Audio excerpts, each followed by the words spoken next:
स्पर्धा परीक्षेची तयारी करणाऱ्या विद्यार्थ्यांनो, करमणुकीचे रील्स पाहण्यापेक्षा शिक्षणाचे रील्स पहा, नक्कीच फायदा होईल. इकडे या.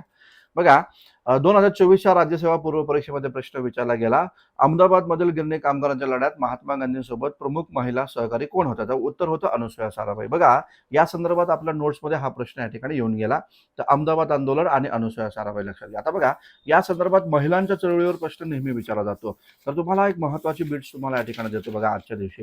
आता बघा, जे डिंग्स वॉटर बेथ्यून जो आहे त्यांनी मालिक आश्रमची स्थापना केली 1849 साली. ताराबाई शिंदे माहिती आपल्याला स्त्री पुरुष तुलना ग्रंथ लिहितात. पंडित रमाबाई हायकास्ट हिंदू वुमन, त्यात मुक्त सर्वे मांग महार दुःखाविषयीचा निबंध लिहिला. सर्वात इम्पॉर्टंट बघा, सरला देवी चौधरी यांनी भारत स्त्री महामंडळाची स्थापना केली 1910 ला. बघा, यशोदाबाई जोशी बघा वनिता समाजची स्थापना करतात. जानकीबाई आपटे जे आहेत त्या हिंद सेविका संघ अहमदनगरमध्ये स्थापन करतात.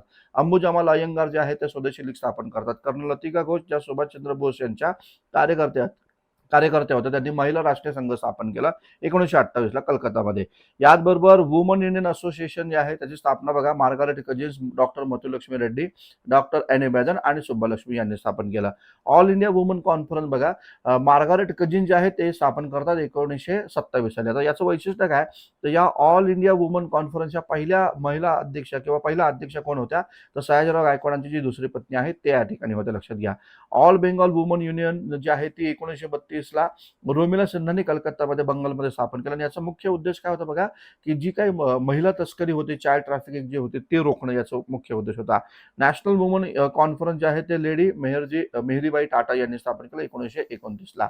लक्षात घ्या, या टॉपिकवर प्रश्न विचारला जातो, नक्की फायदा होईल, व्यवस्थित करून घ्या.